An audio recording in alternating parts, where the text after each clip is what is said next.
Je vous salue dans le précieux nom de notre Seigneur et Sauveur Jésus-Christ. Ce matin, si vous écoutez la parole de Dieu, si vous la mettez en pratique, vous allez voir le changement arriver dans votre vie.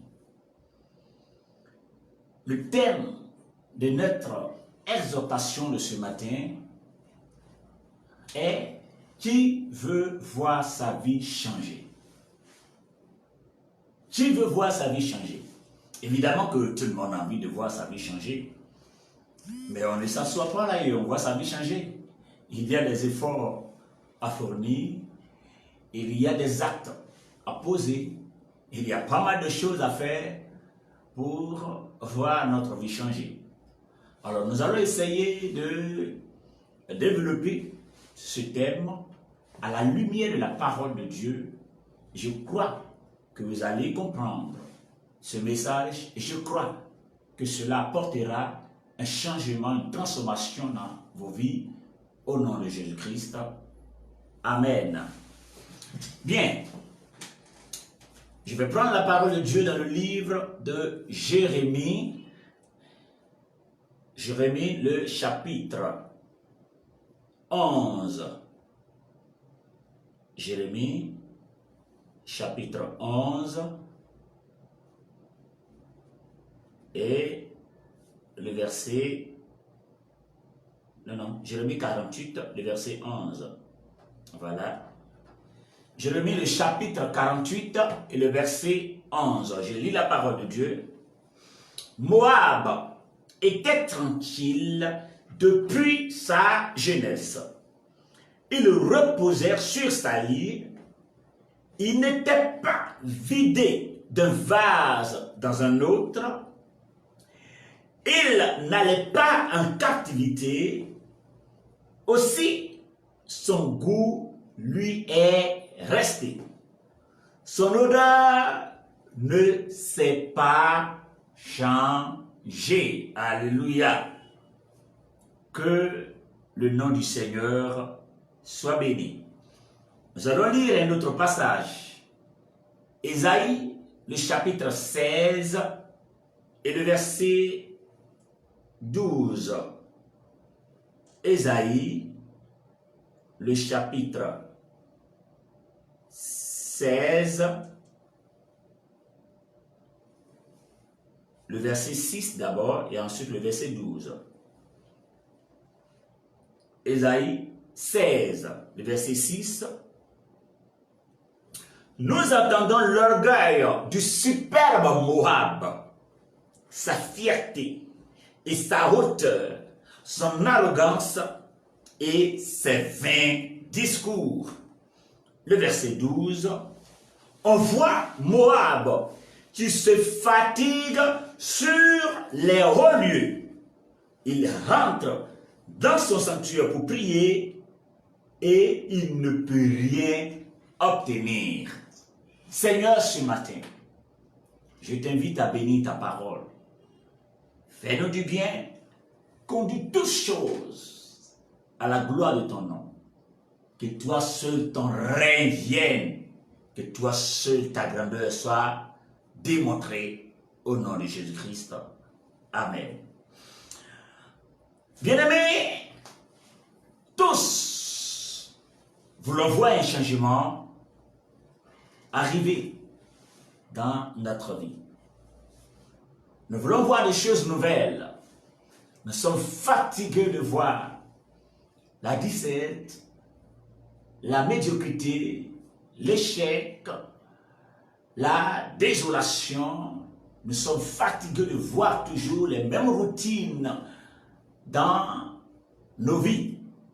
Alors que nous voulons un changement, le Saint-Esprit va nous orienter. Que devons-nous faire concrètement afin que ce changement tant recherché arrive? Gloire à Jésus-Christ. Vous savez, lorsque vous êtes sérieusement malade, c'est alors que vous connaissez la valeur réelle de la bonne santé. Tant que vous ne tombez pas sérieusement malade, vous ne connaissez pas la valeur de la parfaite santé. C'est lorsque vous êtes perturbé par des puissances des ténèbres, lorsque vous êtes perturbé par des démons, lorsque vous êtes perturbé par des esprits impurs, que vous connaissez réellement la valeur de la délivrance. Sinon, quand on parle de délivrance ou on parle de, voilà, je vais avoir la bonne santé, ce n'est rien devant vous. Ça ne signifie absolument rien. Mais lorsque vous avez été sérieusement malade, lorsque vous avez souffert d'une maladie qui vous a traumatisé, lorsque vous avez été sous l'oppression démoniaque, sous la perturbation des esprits impurs, lorsqu'on parle de délivrance, ça vous dit quelque chose. Gloire à Jésus-Christ. Bien-aimé, la Bible dit ici que Moab n'avait jamais connu la captivité. Moab vivait une vie d'aisance. Moab était tranquille. Moab était à l'aise. Et à cause de ce que Moab était à l'aise, il vivait cette vie d'aisance. Le verset 6 du chapitre 16 d'Ésaïe nous dit que Moab était devenu orgueilleux. Il était devenu très fier, il avait son amour propre. Moab était devenu arrogant, il faisait de vains discours. Il raisonnait, tout simplement parce qu'il était à l'aise. Quand vous êtes à l'aise, vous raisonnez beaucoup. Donc, il a commencé à raisonner, tout simplement parce qu'il était à l'aise. Et tout ce que nous faisons, ou du moins tout ce que des personnes vont faire pour que un changement arrive dans la vie de Moab, il refusait de changer.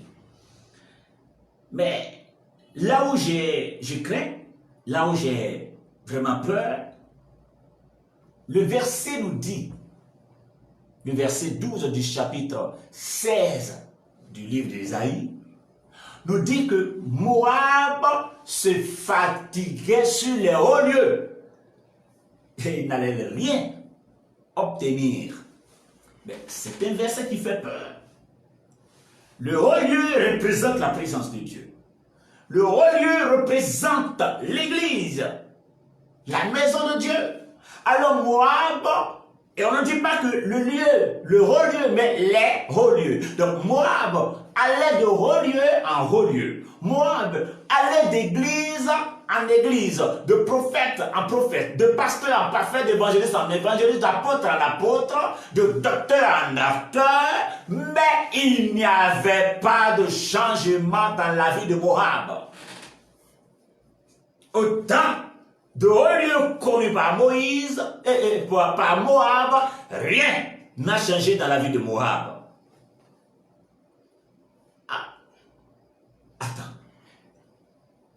Il a connu pas mal de hauts lieux, pas mal de sacrificateurs, pas mal de pasteurs. Il connaît pas mal de prophètes des nations, pas mal d'archevêques, d'archibishops, de révérends. Il connaît pas mal de gros titres, mais pas de changement réel dans sa vie. Aujourd'hui, il y a des réseaux sociaux, là, mais on n'en parle pas, il y a toutes sortes d'enseignements. Sur les réseaux sociaux, vous écoutez toutes sortes d'enseignements. Comment opérer une délivrance, comment chasser les démons, comment obtenir une prospérité de la part du Seigneur. Autant de messages que nous écoutons via les réseaux sociaux, des messages venant du Seigneur, inspirés par le Saint-Esprit, et aussi des messages des démons qui ne sont même pas de Dieu, mais qui sont véhiculés. Alors, autant de messages, mais malgré ce nombreux messages, malgré de nombreux prophètes qui vous suivent, il n'y a pas de changement. Mais qu'est-ce qui n'a pas fonctionné? Je voulais d'abord souligner cette parenthèse qu'il n'est pas bien de se faire suivre par plusieurs serviteurs de Dieu. C'est extrêmement dangereux. Dangereux parce que, vous savez, il peut arriver que l'autre soit de Dieu, l'autre n'est pas de Dieu. Alors qu'une personne vous communique ceci est de Dieu, l'autre vous communique ceci n'est pas de Dieu, il y a toujours une confusion dans votre esprit. À supposer même que les deux soient de Dieu, c'est même un problème. Une personne peut vous dire, va à gauche, parce que c'est aller à gauche qui est bien pour vous. L'autre vous dira, va à droite, parce que c'est aller à droite qui est bien. Alors vous serez dans une confusion, vous ne saurez même pas quoi faire. Donc il est important de se faire suivre par un réel, un seul et réel serviteur de Dieu. Je dis bien, un seul et réel, véritable serviteur de Dieu. Gloire à Jésus-Christ. Donc Moab avait fréquenté plusieurs hauts lieux, mais la Bible dit qu'il se fatigue sur les hauts lieux. Il n'obtiendra rien. Donc il y a des personnes qui sont nées à l'église, qui ont grandi à l'église, qui ont vieilli à l'église, qui ne reçoivent rien. Il y a des personnes qui jeûnent, il y a des personnes qui prient, il y a des personnes qui posent des actions. Il y a des personnes qui donnent des dîmes, des offrandes, des jeûnes, des prières. Mais il n'y a pas de résultat concluant. Il y a des personnes qui fournissent autant d'efforts, mais il n'y a pas de résultat concluant. Mais qu'est-ce qui n'a pas fonctionné? Qu'est-ce qui n'a pas marché? Étant enfant de Dieu, étant chrétien, je fais tout ce que le Seigneur me demande, c'est ce que vous avez dit. Je fais tout ce que Dieu me demande de faire. Je fais absolument tout, mais rien ne change dans ma vie. Mais qu'est-ce que je fais à Dieu pour souffrir ainsi? Qu'est-ce que je fais à Dieu pour vivre une telle situation? Et c'est souvent des questions que nous posons lorsque nous souffrons. Gloire à Jésus-Christ. Alléluia. Donc, plus des années, vous avez donné votre vie au Seigneur. Vous êtes né chrétien. Mais pas de changement. Mais qu'est-ce qui n'a pas marché? Qu'est-ce qui n'a pas fonctionné? Pourquoi autant de difficultés malgré les efforts que je fournis? Alléluia. Bien-aimé, Moab refusait de changer. Il voulait avoir cette transformation malgré son mauvais comportement. Il voulait avoir, je dirais, cette élévation malgré qu'il ne craignait pas Dieu. Il voulait avoir une certaine gloire malgré qu'il ne faisait pas ce que le Seigneur lui demande de faire. Amen. Si vous ne changez pas votre manière de vivre, votre vie ne changera pas. Il y a des personnes que Dieu leur fait grâce d'une manière exceptionnelle. Qui ne fournissent pas d'efforts, qui ne prient pas beaucoup, mais des choses changent dans leur vie. C'est une grâce. Mais la Bible dit que Dieu châtie ceux qu'il aime. Alors que Dieu vous aime véritablement, il va vouloir qu'il y ait une transformation dans votre vie avant même que vous ne receviez quoi que ce soit de lui. Parce qu'il veut que par votre canal, il y ait un témoignage à la gloire de son nom. Et c'est pourquoi il attend de vous une transformation réelle. Il attend de vous de dominer l'épreuve, d'aller au-delà de cette épreuve, de cette situation que vous vivez. À partir de là, la bénédiction viendra. Gloire à Jésus-Christ. Vous écoutez autant de grands enseignements. Quelle sorte de grands enseignements vous n'avez pas entendu? Il y a des personnes, à peine un serviteur de Dieu commence un enseignement, avant même la fin de l'enseignement, vous savez de quoi il veut parler. C'est-à-dire que l'homme de Dieu commence l'enseignement, vous terminez pour lui. Vous savez ce qu'il va dire. Vous maîtrisez tous ces enseignements. Mais malgré cette connaissance que vous avez, votre vie ne change pas. Pourtant, la Bible dit, en Osée 4, verset 6, mon peuple périt par manque de connaissance. Mais vous, vous avez la connaissance et vous périssez. Mais pourquoi avoir la connaissance et périr? C'est grave. Mais qu'est-ce qui n'a pas fonctionné? Pourquoi est-ce que j'ai une connaissance et je péris? Alors je vais commencer tout de suite à porter des accusations. Et certainement, ce sont des alliances que les grands-parents ont tissées qui constituent encore des blocages dans ma vie. Mais qu'est-ce que vous faites pour ne pas briser tout ça? Mais certainement, c'est l'œuvre de la sorcellerie. Ce sont, voilà, des esprits impurs, des sorciers là, et des mystiques, ou des, voilà, ce sont ces personnes-là qui m'empêchent de réussir. Alors que vous avez tout, alors que vous avez la puissance de Dieu dans vos mains, alors que vous avez la capacité du Seigneur entre vos mains, mais rien ne change. Mais qu'est-ce qui n'a pas marché? Qu'est-ce qui n'a pas marché? Pourquoi avoir cette capacité, avoir le pouvoir, avoir quelque chose de Dieu en vous, avoir la puissance du plus puissant royaume en vous, et le royaume le plus faible arrive à vous dominer? Pendant que c'est nous qui sommes appelés à dominer. Selon qu'il nous dit dans sa parole, en Luc 10, 19, il nous donne le pouvoir de marcher sur les scorpions, c'est dominer, marcher sur les serpents, c'est dominer, marcher sur les puissances des ténèbres, et rien ne pourra vous nuire. Alors la situation dans laquelle vous êtes, elle est dans le rien qui ne doit pas vous nuire. Donc c'est à vous de dominer la situation. Elle n'a pas le droit de vous dominer. Mais comme vous ne connaissez pas vos droits dans le Seigneur, alors la situation arrive à vous dominer. Gloire à Jésus-Christ. Que le nom du Seigneur soit béni. Alors, est-ce que c'est le Seigneur qui dirige ma vie? Ou c'est moi qui dirige ma vie? Est-ce que c'est le Seigneur qui met tout ça au-devant de moi?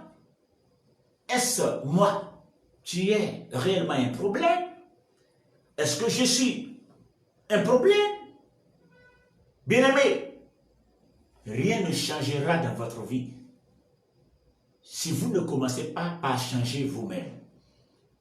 Rien ne changera autour de vous si vous ne changez pas vous-même. Le changement doit commencer par vous-même. Si vous voulez que les choses changent autour de vous. Mais si vous ne changez pas votre manière de faire, votre manière de prier, votre manière d'expérimenter la puissance de Dieu, votre manière d'expérimenter la gloire de Dieu, les choses ne changeront point. Alors, certaines personnes me diront, mais comment est-ce que cela peut se faire? Vous savez, la Bible dit, en Jacques 1, verset 22 jusqu'au verset 26, certaines personnes sont comme, ou du moins certains chrétiens sont comme des personnes qui prennent des miroirs, ou une personne qui prend un miroir, cette personne commence à se mirer, elle voit son aspect, lorsqu'elle finit de se mirer et qu'elle se lève, qu'elle dépose son miroir, automatiquement, elle oublie catégoriquement tout ce qu'elle venait de regarder. Vous voyez, il y a certaines personnes, après avoir fini de regarder des vidéos, après avoir fini d'écouter la parole de Dieu, après avoir fini d'écouter des grands enseignements, ces personnes oublient complètement ce qu'elles venaient d'écouter. Elles oublient. Comme la jeunesse d'aujourd'hui, les jeunes filles d'aujourd'hui, la majorité, lorsqu'elles sortent, elles ont au moins des petits miroirs dans leur sac. Elles arrivent dans des restaurants où elles doivent rencontrer certaines personnes, automatiquement elles vont faire sortir le miroir. Et comment est-ce que mon visage est même? Elle a complètement oublié ce qu'elle a fait à la maison. Elle s'est mirée là-bas avant de sortir, elle s'est peignée, elle s'est parée propre avant même de sortir. Mais dès qu'elle sort, ce petit miroir, elle fait sortir son miroir encore. Est-ce que mon visage n'a pas changé? Est-ce que c'est le même visage? Vous voyez ces choses? Elle a complètement tout oublié. Vous avez oublié comment votre visage était lorsque vous êtes quitté à la maison. Le visage est resté le même. La parole de Dieu n'a pas changé. Il faut savoir la mettre en pratique tout simplement. Ce que vous avez écouté, il faut la pratiquer. Ça ne sert à rien d'écouter des grands enseignements. Ça ne sert à rien de rencontrer même le plus grand pasteur du monde, le plus grand oint de notre époque. Il faut rencontrer ce plus grand oint. Alors que vous avez fini de rencontrer ce grand oint, cette personne va prier pour vous. Je vous le dis, si vous ne changez pas, il n'y aura pas de changement dans votre vie. Alléluia. En réalité, c'est la parole de Dieu qui transforme. La parole est esprit et vie. Alors que cette parole est esprit et vie. Si vous la mettez en vous, si vous cherchez à la vivre, elle apportera un changement réel, un changement radical dans votre vie. Mais si vous ne la vivez pas, ça sera vraiment compliqué. Alléluia. Vous savez, nous sommes arrivés à un certain moment où Dieu ne force pas toujours, je dis bien toujours, ne force pas toujours des personnes à absolument faire ce qu'il demande de faire. Et c'est pourquoi la Bible dit qu'il y a beaucoup d'appelés, mais peu d'élus. Si on ne pouvait saisir toutes les personnes qui sont appelées à le servir obligatoirement. Mais il y a peu d'élus. Alléluia. Donc, beaucoup peuvent être appelés à servir le Seigneur en d'autres manières que ce soit. Mais ne sois pas simplement appelé, soyez parmi les élus. Alléluia. Pourquoi est-ce que Dieu ne presse plus ou du moins ne force plus certaines personnes à faire absolument ce qu'il demande de faire? De peur que ces personnes n'accusent Dieu demain pour dire, moi-même j'avais une vision plus nette que ce que Dieu m'a obligé à faire. C'est Dieu même qui m'a mis dans cette situation. C'est Dieu qui m'a forcé pour me mettre là. C'est Dieu qui m'a obligé. C'est Dieu qui a fait ça. Si ce n'était pas ça là, moi-même j'avais déjà une vision des choses. Je comprenais les choses à ma manière. J'allais faire à ma manière. Mais c'est Dieu, Dieu, Dieu. Alors nous portons l'accusation contre Dieu parce que pour nous c'est Dieu qui bloque nos vies. C'est Dieu qui nous empêche de réussir. C'est Dieu qui fait toutes ces choses. Quel est le Père qui voudrait voir son enfant souffrir, alors que Dieu nous aime puisque nos pères biologiques, voudra-t-il nous faire souffrir? C'est la même accusation qu'Adam a portée à Dieu lorsqu'il eut péché contre Dieu. La Bible dit que Dieu arrive et dit à Adam, il voit Adam qui avait fui sa face. Mais Adam, pourquoi te caches-tu? Il dit, mais je me cache parce que je suis nu. Mais qui t'a appris que tu es nu? Adam va accuser directement Dieu. En Genèse 3, verset 12. Mais c'est la femme que tu as mis à mes côtés là. La femme que tu m'as donnée là. La femme que tu as déposée à côté de moi là. C'est elle qui m'a donné le fruit et puis j'ai mangé. Sinon, moi, il était seul ici là, il ne mangeait pas le fruit. Il vivait seul tranquillement. Mais toi, tu dis, il ne faudrait pas que je sois seul. Tu as envoyé la femme. C'est elle qui m'a donné le fruit et j'ai mangé. Vous voyez, Adam accuse Dieu de lui avoir donné une femme. Et c'est pourquoi aujourd'hui, Dieu n'oblige pas quelqu'un à épouser telle ou telle femme. Dieu nous donne l'orientation, nous donne la révélation. Je veux épouser une fille. Alors je viens vers le Seigneur. Seigneur, voici, j'ai rencontré une fille, je vais marcher avec cette personne. Donne-moi des signes si la relation portera. Donne-moi des signes si la relation ne va pas porter. Alors Dieu vous donne des signes pour vous dire la relation va parfaitement porter, ou il va vous donner un signe pour vous dire que voici les dangers qu'il y a dans cette relation. Alors pour que ça fonctionne, il y a tel effort à fournir pour que ça fonctionne.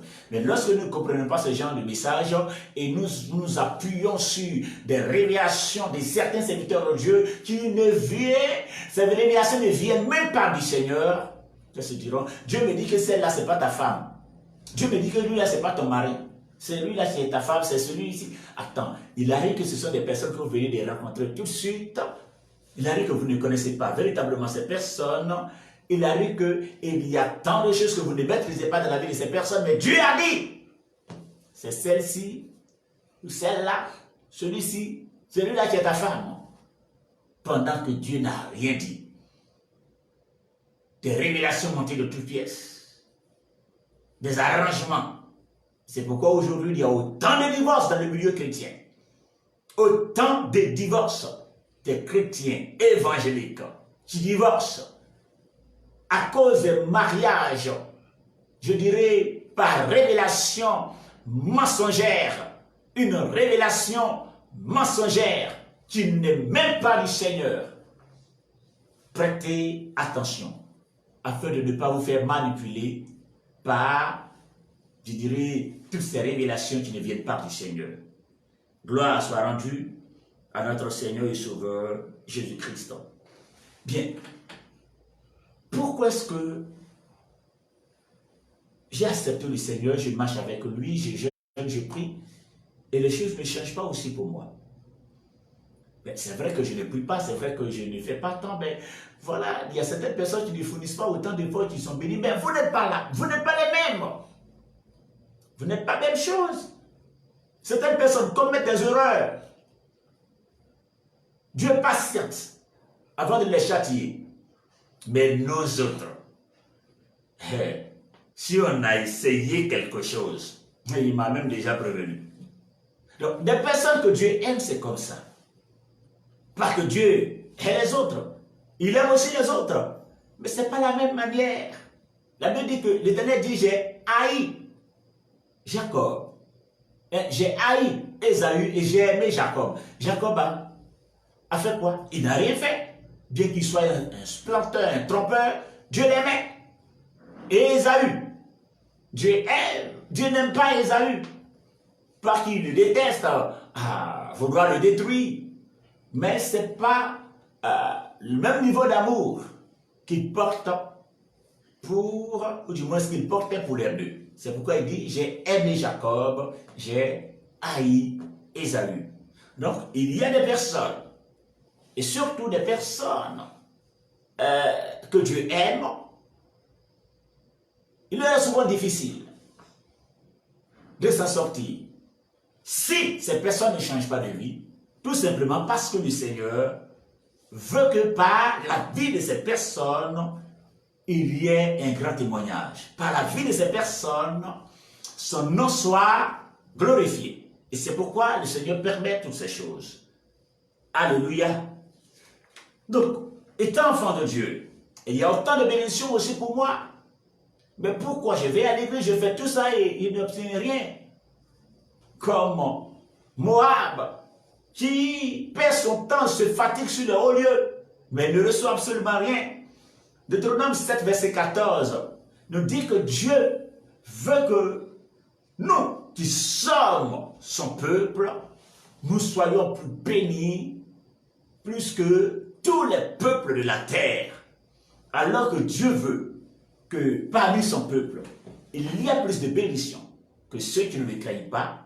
Mais pourquoi est-ce que nous avons l'impression de voir les païens plus bénis que des chrétiens, des païens plus prospères que des chrétiens? Mais qu'est-ce qui n'a pas marché? Et cette parole ne s'accomplit pas dans la vie des chrétiens. Or, Dieu veut que nous soyons plus bénis. Dieu veut que nous soyons plus bénis parce que nous sommes son peuple. Alléluia.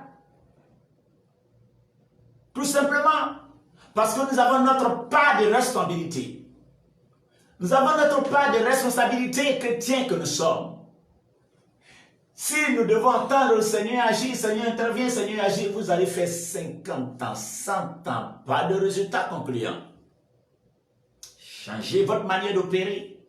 Si vous voulez voir de nouvelles choses arriver dans votre vie, est-ce que vous voulez voir votre vie changer? Est-ce que vous voulez voir une transformation radicale dans votre vie? Est-ce que vous voulez voir une percée réelle arriver dans vos vies? Est-ce que vous voulez voir une élévation venant du Seigneur arriver dans vos vies?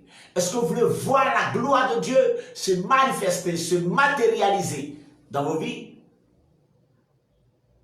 C'est possible. C'est possible. Vous savez, pour qu'il y ait un changement, voici ce qu'il faut faire. Amen. Il faut d'abord comprendre que le changement implique le mouvement. Le changement implique le mouvement. Pour qu'il y ait un changement, il faut faire un mouvement. Alléluia. Et pour réussir, le mouvement aussi implique la friction. C'est quoi la friction? En quoi est-ce que le mouvement implique la friction? La friction, c'est de se frotter à la situation qui est en face. La situation qui vous fait souffrir, c'est de vous frotter véritablement à elle. Je vous donne un exemple biblique. Nous avons Esther qui va recevoir le message de la part d'un juif que les juifs allaient souffrir. Il y a un complot contre les juifs. Aujourd'hui encore, pour changer, pour avoir une certaine aise, il faut d'abord un changement. Et le changement de votre comportement, le changement implique le mouvement. Et le mouvement implique la friction. La friction, c'est de se frotter à la situation qui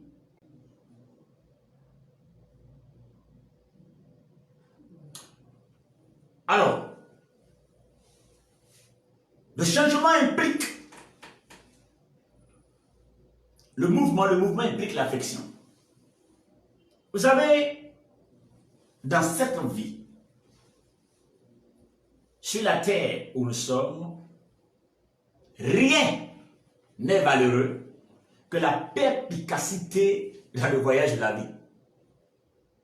Rien n'est valeureux que la perspicacité dans le voyage de la vie. Si vous laissez votre vie à la chance, vous n'aurez pas de chance. Si vous voulez laisser votre vie comme ça, peut-être que j'ai avoir la chance de faire, vous n'aurez jamais de chance. On ne laisse pas sa vie à la chance. Alléluia. Si vous ne courez pas vers votre vision, si vous ne courez pas vers votre mission, si vous ne brûlez pas de passion, c'est-à-dire que lorsque vous courez vers votre vision, lorsque vous courez vers votre mission, il faut brûler de passion. Il faut brûler de passion. Il faut être enthousiasmé. Il faut être révolté. Mais si vous n'êtes pas révolté, enthousiasmé, si vous n'êtes pas déterminé, si vous ne brûlez pas de passion, bien-aimé, vous verrez que la vie deviendra un fardeau pour vous. Vous allez voir que votre vie deviendra un fardeau pour vous. Vous allez vous asseoir, réfléchir tout le temps. Lorsque vous allez dormir, vous allez faire que penser, penser, penser, penser, penser. Vous allez pleurer tout le temps. Mais je vous le dis, les pleurs ne changeront rien. Les pleurs n'apporteront point de changement dans votre vie. Rien ne changera si vous ne fournissez pas des efforts. Alléluia. Bien-aimés, vous n'avez pas besoin de siècles pour affecter un changement.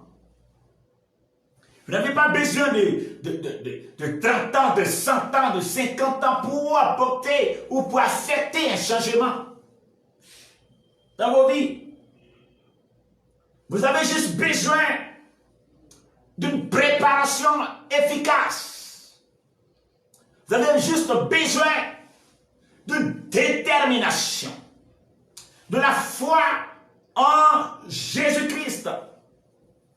Vous avez juste besoin de oser en comptant sur Dieu, de se lancer en comptant sur Dieu. Alléluia. Vous avez juste besoin de préparer efficacement. Lorsque vous allez préparer efficacement, vous allez provoquer une transformation inhabituelle. Vous allez provoquer une transformation inhabituelle, un changement inhabituel. Alléluia. Est-ce que vous voulez voir vos vies changer? Voulez-vous voir le changement arriver dans vos vies? Est-ce que vous voulez réellement que les choses changent? Les choses changent. Ne vous arrêtez pas à l'écoute de la parole de Dieu. La Bible dit,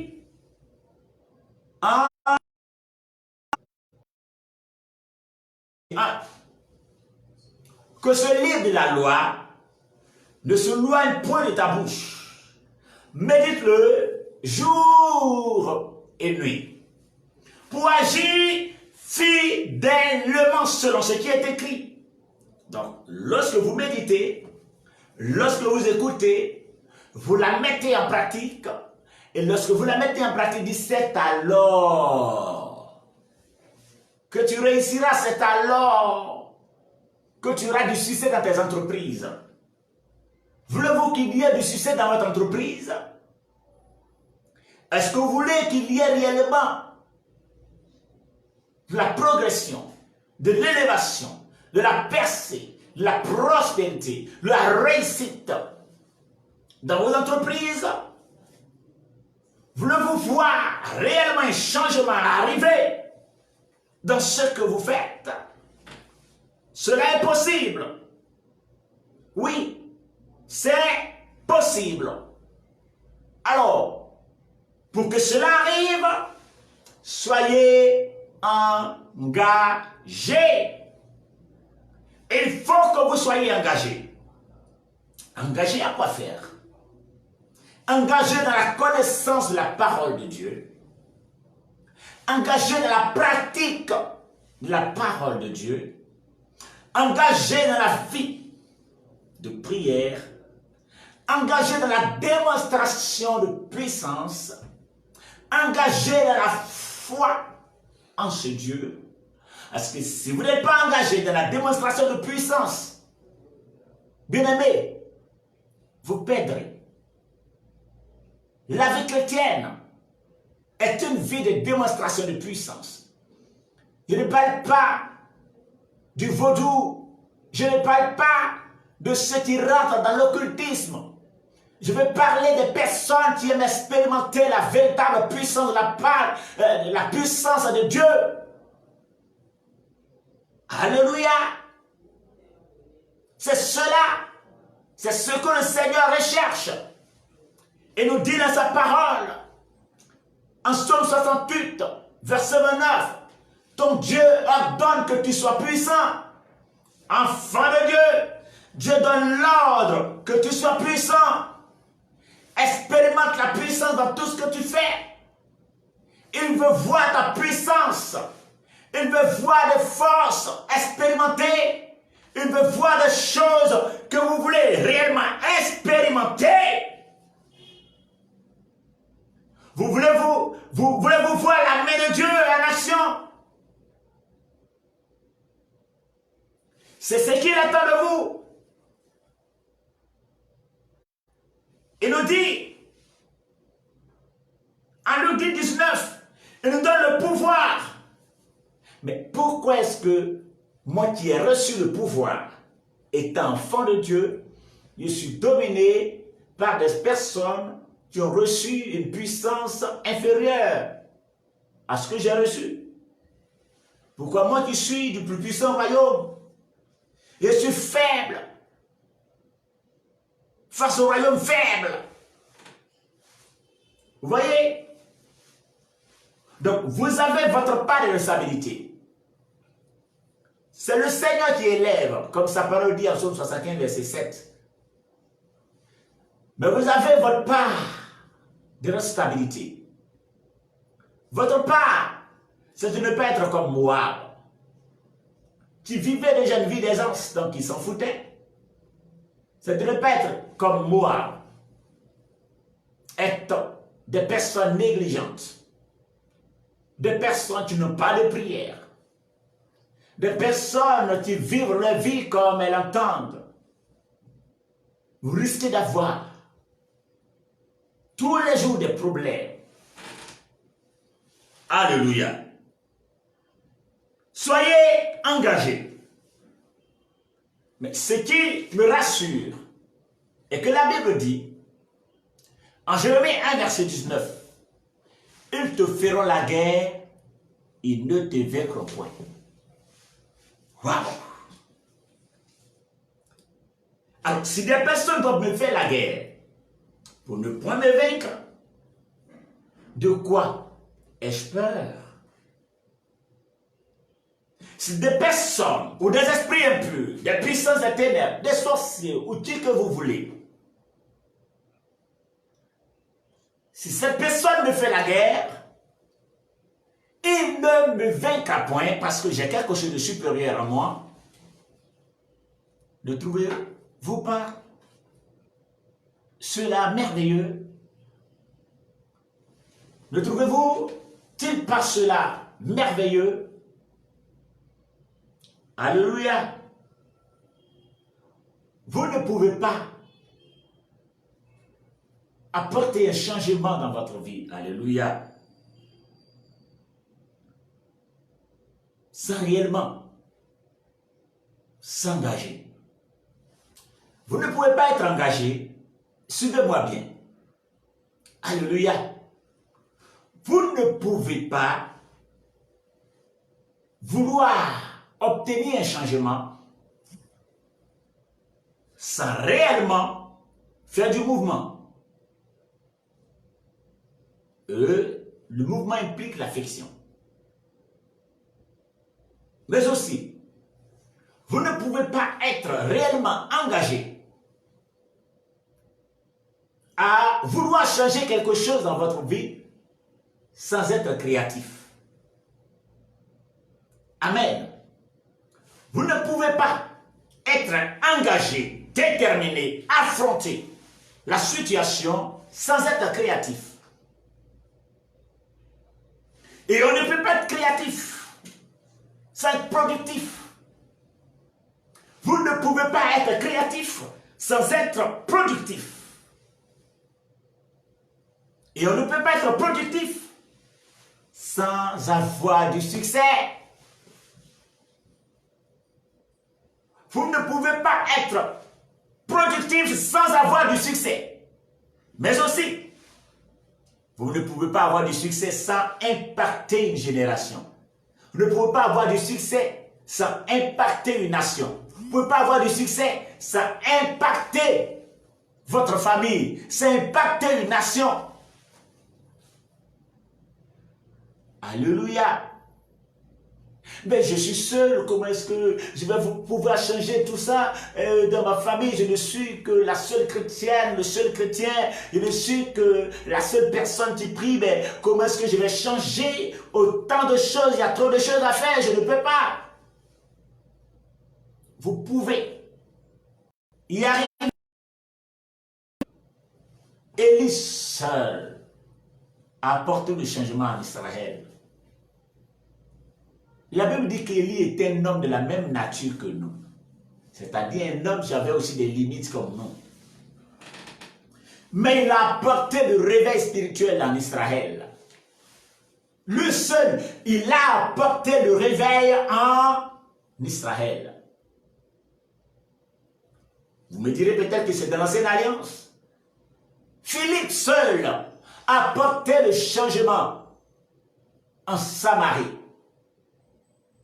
En Actes 8, le verset 5. Philippe seul a apporté le changement en Samarie. Et Élie a apporté le changement en 2 Rois 19. Lui seul en Israël. Vous savez, vous pouvez être seul. Mais à cause de votre engagement. Et c'est pourquoi la Bible dit, le royaume de Dieu est forcé depuis le temps de Jean-Baptiste. Ce sont les violents qui s'en emparent. Soyez violents dans la connaissance de la parole, dans la démonstration de la puissance de Dieu. Soyez violents pour Héritez de la puissance de Dieu, héritez de la gloire de Dieu. Est-ce que vous voulez voir les choses changer? Alléluia. Le Seigneur peut faire des choses nouvelles dans votre vie. Vous pouvez voir les choses changer en vous. Vous pouvez voir votre quotidien changer. Vous pouvez voir des choses nouvelles arriver. Pour cela, voici là des choses que vous devez faire. Il suffit de savoir écouter ce message. Et il suffit de savoir la mettre en pratique. Et vous verrez le changement d'une manière nette. Le changement d'une manière nette. Je vais bénir le nom du Seigneur pour vos vies. Et je veux prier ce matin afin que tous les esprits impurs, toutes les puissances des ténèbres, depuis des années, qui perturbent vos vies, qui vous empêchent d'avoir une certaine aise, je commande dans le nom de Jésus-Christ que cet esprit impur soit éjecté de vos vies au nom de Jésus-Christ. Tout ce qui constitue des blocages soit complètement brisé au nom de Jésus-Christ. Bien-aimés, vous pouvez y arriver. Seulement levez-vous. Seulement osez. Seulement expérimentez la parole de Dieu. Expérimentez. Pratiquez ce que la Bible vous dit. On ne peut pas tout le temps sur les réseaux sociaux pour regarder uniquement que des photos. Alors que vous partez sur les réseaux sociaux, c'est pour regarder des photos. C'est pour balancer des choses qui n'attirent point la gloire de Dieu. Bien-aimé, je t'encourage à faire des prières efficaces, des prières puissantes. Il est important pour vous de démontrer le règne de Dieu dans votre quotidien. Dieu vous bénisse. Seigneur, je te loue parce que tu es vrai. Merci de nous faire du bien. Merci de changer toutes choses à la gloire de ton nom. Au nom de Jésus-Christ. Amen.